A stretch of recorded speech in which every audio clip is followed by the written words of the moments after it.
Bonjour tout le monde, ici Jean-Claude Audette de Québec. Je voudrais recommencer cet automne à faire mes petites vidéos que j'enregistre sur mon compte YouTube. Ici, je vais faire une vidéo un peu historique sur un Canadien d'origine québécoise qui s'est installé en Ontario autour des années 1920. Son nom, Joe Laflamme. C'était un genre d'original, probablement très intelligent et doué d'un très très bon charisme, car malgré le peu d'instruction qu'il avait, il a réussi à se faire connaître à travers un peu tout le Canada et même une bonne partie des États-Unis. Le livre dont je me suis le plus inspiré est le livre écrit par Mme Charon, qui est ici, qui demeure à Gogama, en Ontario, la petite bourgade où Joe s'était exilé, pas exilé, mais s'était rendu pour gagner sa vie, là, parce que là, il y avait des développements de scieries, des mines dans le nord de l'Ontario, et c'était très, très rudimentaire à cette époque-là. Le livre est ici, là, je le montre, là. Ça, c'est écrit par Mme Charon, qui demeure dans la ville de Gogama, en Ontario. Joe Laflamme est né en 1889 et il a vécu jusqu'en 1965.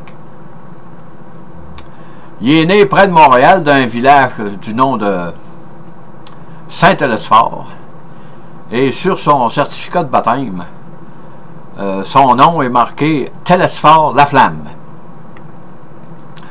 Et il a changé plus tard son nom pour Joe Laflamme. De 1910 à 1916, Joe Laflamme a œuvré dans la ville de Montréal. Il a été policier et a exercé aussi le métier de lutteur. En 1920, Joe Laflamme s'expatrie dans le nord de l'Ontario pour de meilleures conditions, disons, d'améliorer ses conditions de vie. Et à cette époque, dans le nord de l'Ontario, Gogama, c'est situé entre Timmins et Sudbury, au nord de Sudbury. Ça devait être très, très, comment je dirais ça, là, rustique à cette époque, parce que dans les années 1910, imaginez-vous, dans le nord de l'Ontario, là, il y avait des développements de mines, il y avait beaucoup de constructions de scieries pour exporter le bois en partie vers l'Angleterre, qui, eux, avaient besoin beaucoup de bois, parce que les Anglais contrôlaient le monde à cette époque-là. Et là, il découvre un talent que probablement que lorsqu'il était à Montréal, dans la province de Québec, il devait avoir certaines affinités avec les animaux. Mais c'est à partir de Gogama que sa notoriété prend son envol. Et en 1923, Joe s'intéresse aux loups pour tenter de les domestiquer. Et la première course qu'il a fait, parce qu'il n'était pas beaucoup connu à cette époque-là, il s'est rendu à Montréal en 1924 pour faire une course avec ses loups et ses chiens de traîneau. Il mélangeait des loups avec les chiens de traîneau là, pour courir, faire des courses. Et ça, il a fait ça en 1924 à Montréal. Et en 1925, c'est là que Joe commence à être connu. Et il est l'invité du Toronto Star pour faire un genre de reportage là, sur ses loups. Tantôt, je montrerai les photos un peu partout là, pour voir un peu son parcours. Et en 1926, imaginez-vous, sa notoriété va traverser là, les frontières canadiennes Il est rendu aux USA avec ses loups. Il est engagé au Madison Square Garden de New York pour présenter son attelage de 5 loups et de 8 chiens. Imaginez-vous, à cette époque, dans les années 20, même aujourd'hui, quand vous allez dans la forêt et vous entendez que c'est très calme le soir, c'est sûr que vous alliez dans la forêt assez profonde, il faut que ce soit loin des grandes villes, là. Mais au Canada, il y a encore beaucoup de parties de notre territoire qui est complètement isolée. Et quand c'est très très calme l'été, vous pouvez entendre une bande de loups hurler là, le soir. Là. Autrement dit, il ne faut pas qu'ils ventent. Quand ils ventent, les loups, probablement qu'ils ne doivent pas chasser, ils doivent se tenir tranquilles. Là. Mais quand c'est très calme, là, vous les entendez hurler pour se réunir là, dans le but de la chasse. Et on a toujours présenté le loup comme un animal très sanguinaire, ce qui est totalement faux. Le loup est un animal craintif. Il fuit la présence de l'homme, mais c'est sûr qu'en meute, il réussit à survivre avec ça. C'est pourquoi il se réunit en meute pour attaquer des plus gros animaux. De toute façon, un loup, c'est... on ne peut pas truster ça, on ne peut pas se fier à un loup, mais c'est un animal très très craintif, parce que si vous regardez les photos où Joe est posé avec ses loups, là, il est en 1939, il est en Toronto avec le sous-ministre adjoint. Ils sont comme des chiens. Les loups, regardez ici, là, il est à New York en 1939, Park Avenue. Les loups, là, ils ont toujours la queue en arrière, recourbée entre les deux jambes. Ça, c'est un signe de soumission. Ça veut dire qu'ils ne sont pas dans leur élément, ils sont très, très craintifs. Ça ne veut pas dire qu'il n'est pas dangereux. Là. Si vous l'attaquez, vous sautez dessus, vous allez vous faire mort, ça, c'est sûr. Mais c'est un animal qui est craintif, il fuit l'homme. Et en 1900... de 26 à 31, là, Joe il a fait un peu toutes sortes de choses. Là. Il est revenu à Gogama. Il a même exercé le métier de bootlegger en vendant de l'alcool. Il s'est fait prendre.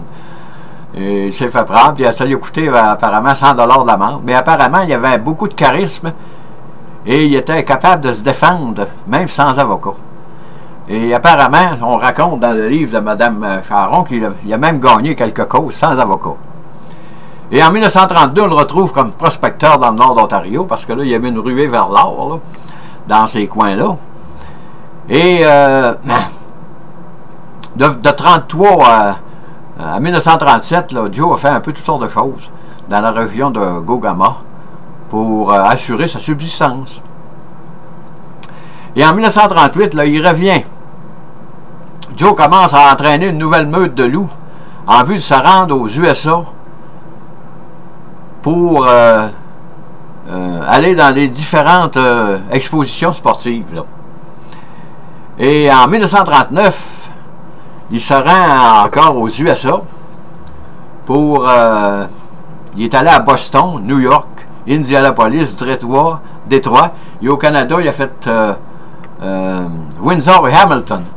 On le voit ici, là, avec sa petite roulotte qui est ici, là. Là, il embarquait ses animaux là-dedans, probablement. Mais des fois, il réussissait à embarquer des animaux dans des avions. Ici, on le voit à New York, comme je l'ai montré tout à l'heure. Là, il était sur la première avenue. On voit que les loups sont enchaînés. Là. Ça, c'était probablement pour une partie du show. Parce qu'un loup, c'est sûr que c'est comme un gros berger allemand. Là. Ça ne peut pas casser une bonne laisse. Là. Mais la chaîne, c'était un genre de showman qui était très, très intelligent. Et il paraissait très, très bien. Et c'est un grand monsieur, là, forte corpulence. Ici, vous avez une photo qui est ici. Qui est sur, ça, c'est posé aux États-Unis. La photo est ici. Là. Ça, c'est la photo que j'ai montrée sur le livre de Mme Charon tout à l'heure. On voit que c'était un type qui avait beaucoup de charisme et qu'il avait un talent exceptionnel là, pour dresser les animaux sauvages, les semi-domestiqués. Et en 1940, il fait une nouvelle tournée aux USA avec 3 orignaux, un chevreuil. Dans les villes de Buffalo, Boston, New York, il aimait ça retourner à New York, probablement qu'il était populaire, là, puis il y avait beaucoup de... il attirait beaucoup de personnes là, dans les expositions à New York. Il est allé à Détroit aussi. En 1944, la Warner Brothers a fait un film traitant du nord de l'Ontario.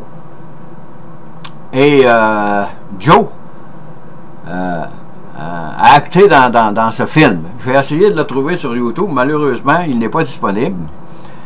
Il est dans un site payant, là, à quelque part, là, que j'ai vu.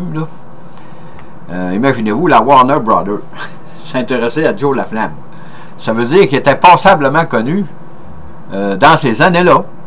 Parce que monter les loups, on a encore la majorité la plupart des gens ont encore peur un peu des loups, là, même si ça a été beaucoup démystifié par la télévision. Mais dans ces années-là, imaginez-vous une meute de loups, ou bien quelqu'un qui se présente avec des loups, avec des chaînes. Et ça devait être exceptionnel pour le temps. Il a même rencontré le premier ministre de l'Ontario. Il a rencontré les sous-ministres de la chasse et de la pêche. On le voit ici, là, il est posé dans un genre de salon là, avec son loup. Là. Mais ça ne s'est pas revu depuis. Là. Et en 1945, le film The Forest Commandos, à laquelle Joe avait participé, il se rend à Toronto pour assister à l'avant-première. Et en 1952, Joe se rend dans la Caroline du Sud. Imaginez-vous, c'est pas à Porte, ça. Pour présenter son orignal. Et malheureusement, l'orignal est décédé, là, peut-être d'une mort naturelle, mais en tout cas, il n'a pas survécu au voyage. Là. Et c'est à partir de cette date que Joe Laflamme, parce que là, il était assez âgé, là, s'est finalement désintéressé complètement du dressage des animaux sauvages, parce qu'il demeurait à Montréal, puis c'est sûr que c'était pas facile. Là. On le voit ici à Gogama, là. Vous voyez, il réussissait à monter un orignal. Monter un orignal, c'est une galerie. Probablement qu'il devait les prendre jeunes, là, pour être capable de les dresser comme ça. Il les embarquait dans des avions, des avions de brousse pour aller dans des villes un peu éloignées. Là. À ce moment-là, c'était un type vraiment que je dirais un peu à part des autres. Là. En 1965, Joe dit, originellement connu, baptisé sous le nom de Télésphore Laflamme, est décédé à Montréal. Et c'est sûr que les zoos, moi je voudrais, peut-être avec les orignaux, là, j'ai très bien connu le gérant du zoo de Saint-Félicien au Canada, dans la province de Québec. Ghislain Gagnon, c'est un homme trapu, c'est un homme bien bâti. Ça fait longtemps de ça, là. J'étais allé au zoo, et je connaissais très très bien Ghislain, et il y avait 2 ou 3 loups dans une cage. Il dit, regarde bien comment c'est peureux. Un loup, ça a peur. Par contre, ils ne sont pas dans le milieu.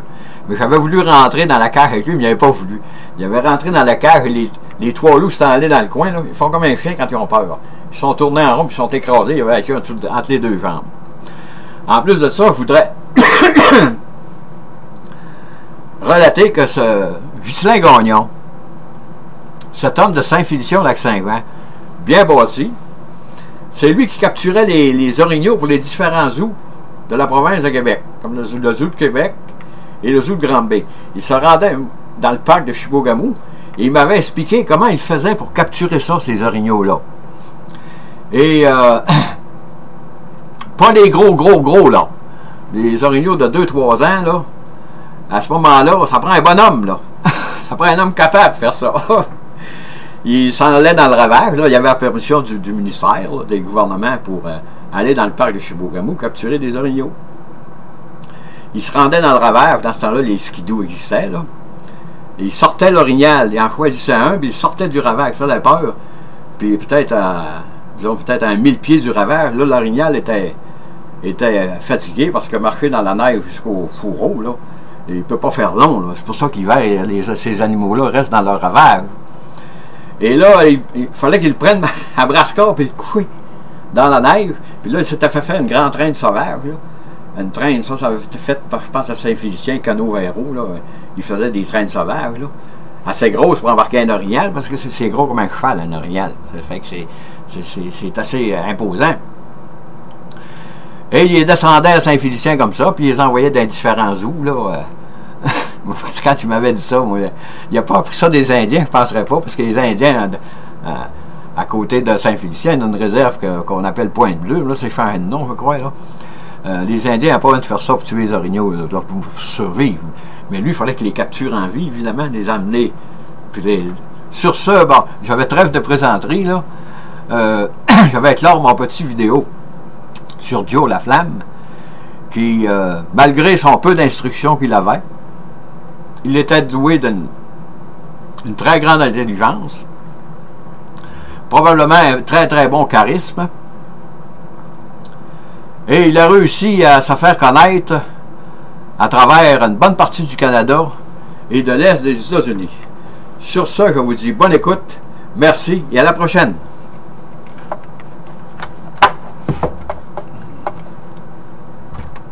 Bon, je vais éteindre. Comme ça, bon.